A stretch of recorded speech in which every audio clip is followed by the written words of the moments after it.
함께 보시겠습니다. 시편 1편 1절에서 3절까지 말씀입니다. 함께 한 목소리로 합독하시겠습니다.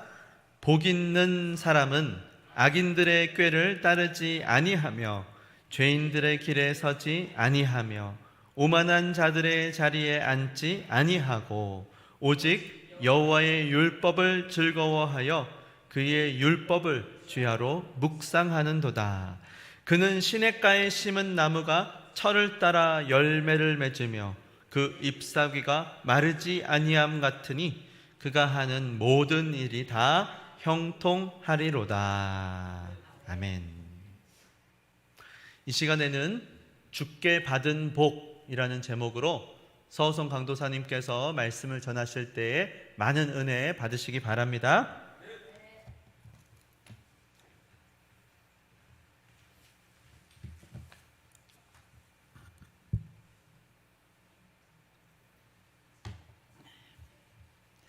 반갑습니다. 우리가 이번 주 지난 주일 저녁 예배를 성령 페스티벌로 하나님 앞에 예배를 드렸습니다. 이번 여름을 떠올려 볼 때 유치부 성경학교도 했고요, 유년초등부 또 여름 성경학교, 중고등부 수련회, 청년부 수련회, 그리고 지난 주일 저녁 예배까지 해서 하나님 앞에 뜨겁게 기도하는 시간을 우리가 가졌습니다. 그것들이 다시 회복해가는 시간들인 것 같아요. 제가 그 모든 수련회에 참석하고 예배를 드리고 기도하면서 느낀 것이 한 가지가 있습니다. 그것이 무엇이냐면 하나님께서 이 일들을 너무나 기뻐하신다는 거였어요. 수련회를 준비하고 또 진행하는 모든 일들, 말씀을 준비하고 또 여러 프로그램들을 준비하고 또 우리 권사님들이 오셔서 식사 준비를 또 도와주시고 그 여러 가지 모든 것들을 하나님이 너무나 기뻐하신다는 것입니다. 왜 그럴까요? 왜냐하면 한 영혼들이 하나님이 어떠한 분이신가 그것을 아는 시간들이었기 때문에 그렇습니다. 성경 말씀을 보면요, 성경 말씀에는 하나님이 무엇을 원하시는가 그것이 나타나 있습니다. 하나님이 어떤 것을 바라시고 어떤 것을 좋아하시고 또 어떤 것은 싫어하시는가, 하나님이 어떤 분이신가를 우리가 말씀을 통해서 알아갈 수 있다는 거예요. 기도하는 것으로, 찬양하는 것으로 또 알아갈 수 있겠죠. 그리고 그것이 하나님이 어떤 분이신가를 알아가는 것, 그것을 하나님이 너무나 기뻐하신다는 거예요. 하나님을 모르는 자들이 하나님을 알아가는 것, 그것을 너무나 기뻐하신다고요. 그리고 그것을 가장 잘 나타내는 사건이 무엇이냐면 예수님의 십자가 사건입니다. 예수님의 사랑이에요. 그 사랑을 우리가 잘 알면 하나님이 어떤 분이시구나, 하나님이 우리에게 어떤 사랑을 베풀어 주시는구나, 그것을 우리가 잘 알 수 있게 됩니다. 그 사랑이 얼마나 깊고 크고 넓은지 우리가 알 수 있게 된다는 거예요. 근데 이번 수련회 때 그것이 아이들이 그것을 받아들이고 기도할 때 하나님을 경험하고 예수님의 사랑을 가슴에 품었다는 것이죠. 그렇기 때문에 하나님이 이것을 너무나 기뻐하시겠구나, 우리가 이것을 놓고 다음 세대들을 놓고 더 기도하면 좋겠다, 더 마음을 다해서 이런 일들을 해나가면 좋겠다, 이런 마음이 들었다는 거예요. 그러면서 우리 교회를 놓고 어떤 기도를 하면 좋을까, 또 어떤 말씀을 제가 전하면 좋을까 고민을 했습니다. 우리 교회가 뜨거운 여름을 보내고 또 각 부서에서 여러 가지 하나님의 일들을 막 눈으로 보고 있는데, 하나님, 이때 어떤 말씀을 제가 전하면 좋을까요? 기도하고 했는데 참 우리 교회가 중요한 때에 있는 것 같아요. 이제 막 또 기도하고 수련회를 하고 또 교회에 새로운 일들이 막 일어나려고 하잖아요. 교육관을 지으려고 하고 설계를 앞두고 있습니다. 근데 그때 제게 든 마음이 무엇이었냐면 하나님, 우리 교회가, 우리 다음 세대가, 우리 어린아이 교육부서들이 하나님 앞에 복을 받는 사람이었으면 좋겠습니다. 하나님 앞에 또 그것을 위해 헌신하고 준비하는 우리 어른들이, 우리 장년들이 하나님 앞에 복 받는 사람이었으면 좋겠습니다. 이런 마음이 제게 들었어요. 그래서 오늘 말씀인 시편 1편 말씀을 제가 한번 준비해 보았습니다. 시편 1편부터 1편은 1절부터 6절까지로 되어 있는데 이 시편 1편은 아주 명료한 말씀입니다. 복이 있는 사람 그리고 악인 이 두 사람을 딱 대조시켜서 비교하는 말씀이에요. 완전히 정반대의 사람들을 딱 대치시켜 놓고 하나님이 원하시는 것은 무엇인가? 그것이 그리고 그것을 따르지 않는 사람들은 어떻게 되는가? 그것을 분명하게 말씀하고 있다는 것입니다. 우리 한번 1편 1절 말씀을 함께 보도록 하겠습니다. 복 있는 사람은 악인들의 꾀를 따르지 아니하며 죄인들의 길에 서지 아니하며 오만한 자들의 자리에 앉지 아니하고. 말씀을 보면 시편 1편의 시작을 어떻게 말하냐면 복 있는 사람은 이라고 시작해요. 복 있는 사람에 대해서 설명하시기 시작한다는 것입니다. 그리고 마지막 절은 어떻게 되어 있냐? 우리 6절을 한번 볼까요? 무릇 의인들의 길은 여호와께서 인정하시나 악인들의 길은 망하리로다. 마지막은 어떻게 되어 있죠? 악인들은 망할 것이다. 이렇게 말합니다. 처음에는 복을 말하고 복 있는 사람에 대해서 딱 설명을 하고 마지막에는 악인들은 망하리로다. 의인과 악인 이 정반대되는 사람을 비교하는데 그 결과가요 조금 다른 것이 아니라 완전히 다르다. 아주 명확하게 다르다. 그것을 말씀하고 있습니다. 말씀을 보면 이 양극에 대해 양극에 있는 두 사람에 대해서 이제 시편 1편에서 설명을 합니다. 그리고 그 설명 중에 어느 지점에는 분명히 의인과 악인을 구별하는 의인과 악인이 다른 어떤 부분에서 다른지를 분명하게 말하는 기준이 나타납니다. 그것이 기록되어 있어요. 그렇다면 우리는 어떻게 하면 되냐? 그 기준을 보고 그 기준대로 우리가 삶을 맞춰서 살아가면 되는 것입니다. 그 기준에 맞춰서 살아가면 하나님이 주시는 복이 우리에게 임하게 되는 것이죠. 그 복을 누리면 되는 거예요. 그런 복을 누리시기를 간절히 바랍니다. 우리 다시 한번 1편 1절 말씀을 보겠습니다. 함께 읽어볼까요? 시작. 복 있는 사람은 악인들의 꾀를 따르지 아니하며 죄인들의 길에 서지 아니하며 오만한 자들의 자리에 앉지 아니하고. 1절에서 시작하는 딱 그 단어가 무엇이냐면 복입니다. 복. 우리가 교회를 다니면서 복이라는 단어를 굉장히 많이 듣죠. 그리고 교회 다니는 사람뿐만 아니라 세상 사람들도 이 복을 너무나 소유하고 싶어 해요. 복을 너무나 갖고 싶어 한다는 거예요. 그래서 복이 적혀 있는 주머니를 사서 집에 걸어 놓기도 하고 복주머니를 갖고 있기도 하고 복조리를 가지고 있기도 하고 또 소원을 빌어서 복을 써놓은 등을 매달기도 합니다. 그리고 새해에는 새해 복을 많이 받으십시오. 복 받으십시오. 이렇게 인사를 하기도 해요. 세상에는 이 복을 누리기를 원한다는 거예요. 그리고 이 복에는 여러 가지 의미가 담겨 있습니다. 건강하세요라고 건강이 잘 지속되기를 바라는 어떤 염원이 담겨 있기도 하고 물질적인 축복이 담겨 있기도 합니다. 복 받으세요. 물질적으로 아주 풍요롭게 되기를 바랍니다. 라는 마음이 담겨 있기도 합니다.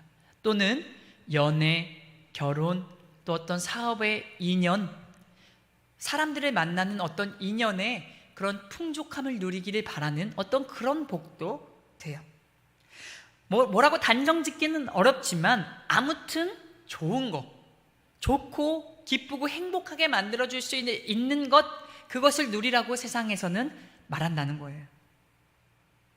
그렇다면 우리 성경에서 말씀하는 복과 세상에서 말하는 복은 어떤 차이가 있을까요? 우리가 성경에서 말하는 복을 한번 살펴보기를 원합니다. 보통 복이라고 하는 단어는 히브리어로 바라크라는 바라크라고 하는 단어를 사용합니다. 대부분 성경에서 말하는 복의 대부분은 바라크라는 단어를 사용해요. 이것은 무엇이냐? 하나님이 내려주신 것, 하나님이 우리에게 베풀어 주신 것을 의미합니다. 또 하나님이 우리를 축복하다, 이것이 바로 축복한다, 이 단어가 바로 바라크라는 단어예요. 그런데 오늘 1편 1절에서 나타나는 복은 대부분 쓰인 그 바라크라는 단어를 사용하지 않습니다. 바라크라는 단어를 사용하지 않고 아슈레라고 하는 단어를 사용해요. 대부분의 복은 바라크라고 쓰이는데 오늘 말씀에서는 아슈레라는 단어를 쓰인다는 것입니다. 그렇다는 것은 하나님께서 어떤 의도를 가지고 이 복이 무엇인지 말씀하고자 하신다는 거예요. 그럼 우리가 이제 아슈레라는 이 복, 이것을 알아야겠죠. 이 단어는 이런 뜻입니다. 조금 한 단어로 정리되지는 않는데 한번 들어보시길 원합니다. 이 단어는 너는 행복한 사람이야, 이런 의미예요. 너 참 좋겠다, 이런 의미입니다. 자, 다시 한번 제가 설명을 드려볼게요. 너는 행복한 사람이야, 너 참 좋겠다, 이런 감탄사를 나타낼 때 쓰이는 단어인데, 예를 들어서 빌 게이츠의 자녀들이 있다고 생각해 보세요. 빌 게이츠의 자녀가 있는데 이 자녀들은 아버지를 빌 게이츠로 두었기 때문에 누리는 것이 굉장히 많겠죠. 아버지를 빌 게이츠로 두었기 때문에 가지고 있는 것이 저절로 얻어지는 것이 많다는 거예요. 그때 야, 너 참 좋겠다, 너 진짜 행복한 사람이야, 감탄사를 나타낼 때 쓰이는 단어가 바로 오늘 아슈레라는 단어예요. 아슈레라는 단어는 무언가를 소유하고 내가 저 돈을 가지고 어떤 것을 받고 소유의 개념이 아니고, 아슈레는 관계에서 나타나는 복을 말하는 것입니다. 다시 말하면 시편에서 나타나는 복은요, 우리가 무언가를 소유하게 되어서 우리가 어떤 것을 얻게 되어서 나타나는 유익을 말하는 것이 아니라 누군가와 관계함으로 얻어지는 유익, 우리가 어디에 소속되어 있는가, 그래서 어떤 유익을 누리게 되는가, 그것을 말한다는 거예요. 제가 1편을 설명하면서, 시편 1편을 설명하면서 의인과 악인이 대치되어 있다 말씀을 드렸습니다. 의인과 악인이 대치되어 있으면서 하나님께서는 우리에게 뭐라고 말씀하시느냐? 너희들 인생을 어떻게 살아갈래? 너희들 인생을 이렇게 살아가야 돼. 이렇게 살아가야지 행복한 인생이 되는 거야. 이렇게 인생이 어떻게 되는지를 말씀해 주신다는 거예요. 그렇다면 이 아슈레라는 것을 어떻게 적용시킬 수 있느냐? 신앙생활을 우리가 하면서 막 싸워야 되고 지켜야 하는 것은 우리가 무엇을 얻고자 하려고 노력하는 것, 내가 저 돈을 가져야지, 내가 어떤 친구를 가져야지, 내가 어떤 또 다른 것, 소유하고 싶은 것들을 가져야 되지, 그런 싸움이 아니라 내가 누구와 관계하고 있는가, 내가 어디에 소속되어 있는가, 내가 어디에 있어야지 행복할 수 있는가, 그것을 말씀하고 있다는 거예요. 그렇다면 1절에서 말하는 복 있는 사람이 누구겠습니까? 하나님 안에 있는 사람이라는 거예요. 하나님 안에 있는 사람은 그럼 다시 말해서 이미 복을 누린 사람입니다. 이미 관계에서 복을 누리고 있는 사람이에요. 그 사람은 바로 하나님과의 관계를 맺고 있는 사람이고 그 사람이 바로 복받은 사람이라는 거예요. 그리고 오늘 말씀을 이제 살펴보면 이미 복을 받은 너희들, 이미 복받는 예수 믿는 사람들아, 너희들 이렇게 행동해라. 이 행동 지침을 이제 하나님께서 말씀하시고 있습니다. 말씀을 보면 세 가지 하지 말라고, 하나님께서 세 가지를 하지 말라고 말씀하십니다. 다시 한번 우리 1편 1절을 보겠습니다. 악인들의 꾀를 따르지 아니하며 죄인들의 길에 서지 아니하며 오만한 자들의 자리에 앉지 아니하고, 이렇게 말합니다. 하지 말라고 하는 부정의 명령어를 세 가지 말씀하세요. 아니하며, 아니하며, 아니하고, 하지 말라는 것입니다. 우리가 먼저 살펴볼 것은 이 악인들의 꾀를 따르지 아니하며, 이것을 함께 살펴보기를 원하는데요. 무엇을 따르지 말라고 합니까? 악인들의 꾀를 따르지 말라는 거예요. 그러면 악인들의 꾀가 무엇인가? 악한 사람들의 어떤 꾀임? 악한 사람들의 말일까요? 이것은 굉장히 더 포괄적인 의미를 가지고 있습니다. 여기서 꾀라고 하는 단어는 마차트라는 히브리어 원어를 사용합니다. 히브리어 단어를 사용하는데요, 성경에서 이 단어는 하나님께 묻지 않고 행동하는 모든 것을 의미해요. 그럼 악인들의 꾀가 어떤 의미일까요? 하나님께 여쭙지 않고 하나님의 뜻을 묻지 않고 내 마음대로 결정한 모든 것이 바로 악인들의 꾀다, 이렇게 받아들일 수 있는 거예요. 그렇다면 복 있는 사람, 하나님을 믿는 사람, 하나님께 이미 관계가 속한 사람들도 이런 일들이 일어날 수 있다는 거죠. 하나님께 묻지 않고 어떤 결정을 내릴 수 있다는 거예요. 실제로 많이들 그렇지 않습니까? 그러면 언제 우리 예수 믿는 사람들이 하나님께 묻지 않고 결정을 내리며 살아갑니까? 어떤 때 그러냐면 내 힘으로 충분히 할 수 있다고 생각될 때입니다. 내 힘으로 충분히 해결할 수 있다고 생각할 때 하나님께 묻지 않고 마음대로 이제 결정을 내려서 할 때가 많아요. 내 힘으로 충분히 할 수 있다? 이 정도는 뭐 하나님께 묻지 않아도 할 수 있지. 내 방법대로, 내 생각대로 그래서 결정하고 행동하고는 해요. 근데 성경 말씀을 보면요, 이때 문제가 많이 일어날 때가 많습니다. 하나님께 묻지 않고 교만한 마음을 가지고 그냥 내가 결정하고 내 생각대로 일을 저질러 버렸을 때 어려움을 겪고 하나님 앞에 죄 짓는 것을 많이 보게 된다는 거예요. 우리는 이런 것을 주의해야 합니다. 그리고 또 있어요. 또 언제 하나님께 묻지 않냐면 우리 마음속에 욕심이 생길 때 그렇습니다. 우리 마음에 욕심이 생겨요. 그런데 그 욕심이 하나님 뜻이 아닌 거예요. 그래서 어떻게 하냐면 하나님께 묻지 않고 그냥 내 마음대로 다 결정해버리면서 행동할 때가 있죠. 이것이 바로 악인들의 꾀입니다. 살다 보면 우리는 하나님께 여쭙지 않고 묻지 않고 내 마음대로 결정하고 살아갈 때가 참 많습니다. 이런 죄들을 많이 지어요. 이런 유혹에 얼마나 많이 빠지는지 모릅니다. 근데 하나님께 묻지 않는 태도를 가질 때 이것들이 우리들을 악인들의 꾀에 넘어뜨리는 그 일이라는 것을 우리가 기억할 수 있기를 바랍니다.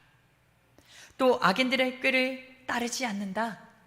여기서 따르지 않는다, 이 단어의 원뜻은요, 걷지 않는다라는 뜻을 가지고 있습니다. 그러면 악인들의 꾀를 따르지 않는다는 것은 악인들과 걷지 않는다, 이런 의미가 되겠죠. 하나님께 묻지 않고 내 마음대로 인생을 걸어가는 것을 의미합니다. 뒤에 말씀에 어떻게 나오죠? 악인들의 꾀를 따르지 아니하며 길에 서지 아니하며 오만한 자들의 자리에 앉지 아니하며, 이렇게 말해요. 공간적인 개념을 지금 말하고 있어요. 특별히 길에 대해서 공간적인 개념을 말하면서 하지 마라, 이렇게 말합니다. 시편에는요, 시편 전체는 인생을 어떻게 살아야 하는가, 이것을 말씀합니다. 인생 길을 말하고 있는 거예요. 너희들 믿는 사람들 인생길을 어떻게 살아갈래? 이렇게 살아가야 돼. 그 인생길을 말한다는 거예요. 오늘 말씀을 보십시오. 이 인생길에서 어떻게 해야 될지를 말씀하고 있는 거예요. 그런데 특별히 죄에 빠지는 것에 대해서 말하면서 하나님은 이게 점진적으로 계속 더해진다는 것을 말씀을 통해서 볼 수가 있습니다. 처음에는 악인들과 같이 그냥 걷는 그것 주위에, 근데 사람들은요, 걷다 보면 그곳에 안주하고 싶어요. 죄에서 그냥 걷다 보면 그 죄에 그냥 거하고 싶은 거예요. 그래서 그 길에 서지 아니하며 하나님 말씀하시는 겁니다. 그러면 어떻게 됩니까? 서면 앉고 싶고 앉으면 눕고 싶고 죄가 점점 더해지는 것이죠. 성도님들, 죄에는요, 만족함이 없습니다. 점점 더 악하고 점점 더 어둡게 물들어 가는 거예요. 그렇게 하나님께서는 오늘 주 믿는 자들, 하나님과의 관계를 맺은 사람들에게 그렇게 하지 말아라 경고하시는 것입니다. 너희들 그 악인들의 길에 걷지 말고 서지 말고 그 자리에 안주하여서 앉지 말아라 하나님께서 말씀하시는 것입니다. 경계하시고 경고하시는 말씀인 거예요. 그리고 이제는 하나님께서 세 가지 하지 말라고 말씀하신 것뿐만 아니라 두 가지를 말씀하십니다. 세 가지로 부정적으로 너희들 이런 것, 부정의 명령 하지 말아라 말씀하시고, 이제는 이런 것들을 해라 두 가지를 말씀하십니다. 우리 2절 말씀을 함께 보겠습니다. 함께 읽어볼까요?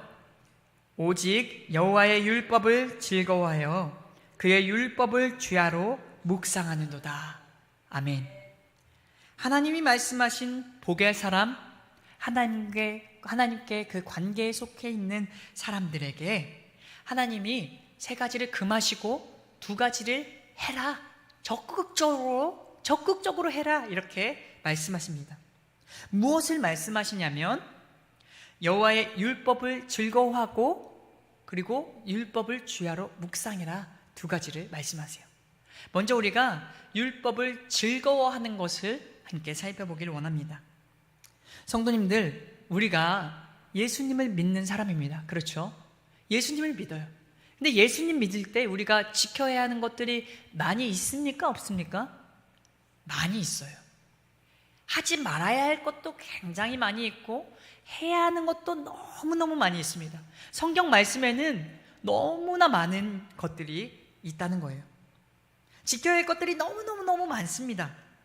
근데 교회 다니는 중에 우리가 지켜야 하는 것들을 지키지 못해서 힘들 때가 있죠.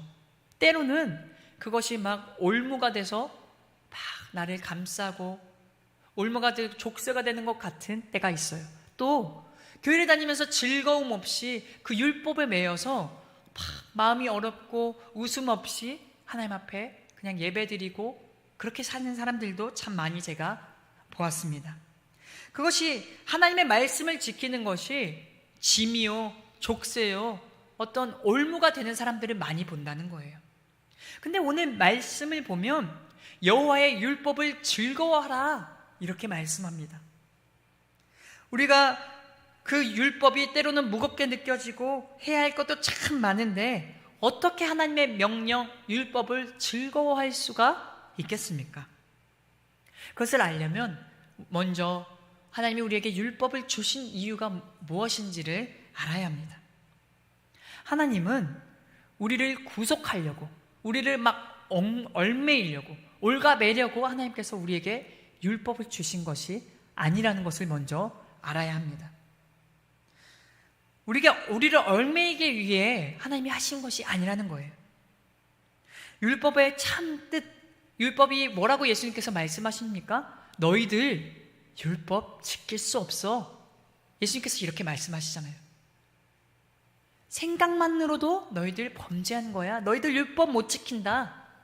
근데 하고자 하시는 말씀이 무엇이냐면 하나님을 사랑하라는 겁니다. 하나님을 사랑해서 그 은혜에 감사해서 하나님 말씀하신 것 지키려고 그냥 애써라. 그렇게 몸부림쳐라. 그러면 그 기쁨으로 하나님 앞에 율법을 즐거워하며 지킬 수 있다는 거예요. 성도님들, 예전에 연애할 때를 한번 떠올려 보십시오. 막 뜨겁게 사랑했던 기억들이 있으십니까? 한번 떠올려 보세요. 연애하면, 제가 아는 분이 장거리 연애를 했습니다. 한 3-4시간 거리. 근데 그 자매와 교제를 하는데 볼 수 있는 시간이 20분밖에 없는 거예요. 근데 4시간이 걸려서 버스를 타고 대중교통을 이용해서 갈아타고 4시간을 갑니다. 그리고 20분 얼굴 보고 다시 4시간 동안 돌아오는 거예요. 여러분, 그 길이 어려울까요? 쉬울까요? 어렵다고 생각하지만 사랑하는 사람에게는 너무나 쉬운 일이에요. 그 길은, 가는 길은 설레이는 길이고 너무 행복한 길인 것입니다. 너무 행복한 거예요. 그 사람을 볼 수 있고 그 사람과 이야기할 수 있고, 조금 1시간만 있으면, 휴게소 하나만 지나면 그 사람을 볼 수 있다. 얼마나 행복하겠어요. 그것이 모두 기쁨과 행복, 즐거움이 된다는 거예요. 하나님의 말씀대로 사는 것이 쉽지가 않죠. 때로는 너무 어려울 때가 있어요. 말씀대로 사는 것이 정말 어렵다. 내 자신을 꺾어가고 내 의지를 꺾는 것이 쉽지가 않습니다. 그런데 우리가 하나님을 너무나 사랑하기 때문에 그 일을 하고, 내가 주를 너무 사랑하기 때문에 내 의지를 꺾고, 내가 주님을 너무 사랑하기 때문에 하나님의 명령을 지키는 그것, 행복한 일이라는 거예요. 너무나 즐거운 일이라는 것입니다. 오늘 말씀에서 율법을 즐거워하라, 이 말씀은요, 하나님을 사랑해라 이겁니다. 첫 번째 계명이 무엇입니까? 하나님을 사랑하라. 하나님을 사랑하라는 거예요. 그때에 말씀을 지키는 것이 즐거움이 되고 행복이 되고 기쁨이 될 줄을 믿습니다. 두 번째로, 하나님께서 두 번째로 하라는 말씀이 있습니다. 그것이 무엇이냐면 율법을 주야로 묵상하라 이거예요. 주야로 묵상해라. 밤낮으로 말씀을 묵상하라는 것입니다. 우리 신명기 6장 8절 말씀을 함께 보겠습니다. 함께 읽겠습니다. 너는 또 그것을 내 손목에 매어 기호를 삼으며 내 미간에 붙여 표로 삼고. 이 말씀은요, 하나님의 말씀을 손목에 매고 또 미간에 표로 삼아서 그 말씀을 붙잡으라는 거예요. 주님께서 왜 이렇게 말씀하셨을까요? 이 말씀을 늘 볼 수 있는 곳에 두고 말씀을 까먹지 말고 늘 기억하라는 것입니다. 항상 보이는 자리에 두면서 맞아, 주의 말씀을 기억해야지. 왜냐면요, 우리는 부족하기 때문입니다. 우리는 넘어지기 때문이에요. 우리가 새벽에 예배드리지만 잠깐 쉬고 나면 또 까먹고, 밥 먹고 나면 까먹고, 누가 조금 안 좋은 말 하면 그 말씀을 다 까먹어버리고 은혜를 까먹어버리는 존재가 바로 우리이기 때문에 그래요. 그래서 손목에 있는 거라도 보면서 아이고, 내가 또 하나님을 잃어버렸구나. 다시 말씀대로 살아야지. 내가 또 주님을 잃어버리지 않게 보이는 데마다 말씀을 두고 그것을 기억하면서 나아가는 거예요. 오늘 말씀합니다. 언제나 하나님의 말씀을 밤낮으로 주야로 말씀을 묵상하라. 하나님의 말씀을 잊지 않기 위해서 언제나 하나님의 말씀을 마음에 두어라. 이것을 말씀하고 있는 거예요. 24시간 주님과 함께, 이것이 무엇입니까? 마음에 말씀을 늘, 하나님을 늘 마음에 두고 잊지 않으려고 몸부림치는 겁니다. 그때에 우리에게 은혜가 있는 거예요. 그때에 하나님과의 관계가 끈끈하게 계속 있는 것입니다. 그때에 우리에게 복이 임하고 은혜가 임한다는 거예요. 세상은요, 물질이 또는 다른 어떤 것들이 복이다 이렇게 말해요. 세상의 가치관을 가지고 말합니다. 그것이 좋아 보여요. 그리고 교회를 다니고 예수를 믿는 사람들도 그것을 오해하고 세상의 가치관을 따라갈 때가 참 많이 있습니다. 그 가치관에 속고는 한다는 거예요. 그런데 오늘 주님께서는 시편 말씀을 통해서 우리에게 분명하게 말씀을 하십니다. 세상의 그 가치가 아니라는 겁니다. 하나님과의 관계에 속해 있는 것이, 그것이 진짜 복이다. 너희들의 인생을 살아갈 때에 그것이 참된 복이고 그것에 속해 있는 것이 진짜 복이다. 이것을 말씀하고 있는 거예요. 매일 내가 주님과 동행하는 것, 그것이 행복할 수 있는 길이요, 유익을 누릴 수 있는 길이고, 우리가 그 행복을 잃어버리지 않는 방법이라는 거예요. 그렇게 하기 위해서 세 가지 하지 말라고 하신 것입니다. 하나님께 늘 물으면서 하나님의 뜻을 묻고 하나님 앞에 나아가라는 거예요. 그것을 안 하고 욕심에 우리가 내어두었을 때 우리는 그 꾀에 빠질 수 있고 하나님과의 관계에서 조금씩 소원해질 수 있다는 것입니다. 그리고 두 가지 말씀하세요. 하나님의 율법을 즐거워하고 묵상하라. 하나님의 율법을 즐거워하라. 하나님을 너무나 사랑해서 그것을 기쁨으로 해라. 하나님을 사랑해라. 그것이 우리가 하나님 안에 그 관계를 맺을 때에 아주 풍족한 은혜를 누릴 수 있는 비결이다. 그리고 그렇게 하기 위해서 또 어떻게 해야 하냐? 말씀을 늘 마음에 품고 내가 지금 주님의 말씀을 듣고 있는가? 내가 지금 주님의 말씀대로 살고 있는가? 계속 점검하면서 하나님 앞에 나아가라는 것입니다. 우리가 오늘 말씀을 기억하며 주님, 나는 오늘도 주께 이미 속한 자입니다. 그래서 나는 참 이미 행복한 사람이고 즐거운 사람입니다. 이렇게 고백하기를 원합니다. 이 복을 누리면서 살아가기를 바랍니다. 이 마음으로 우리 함께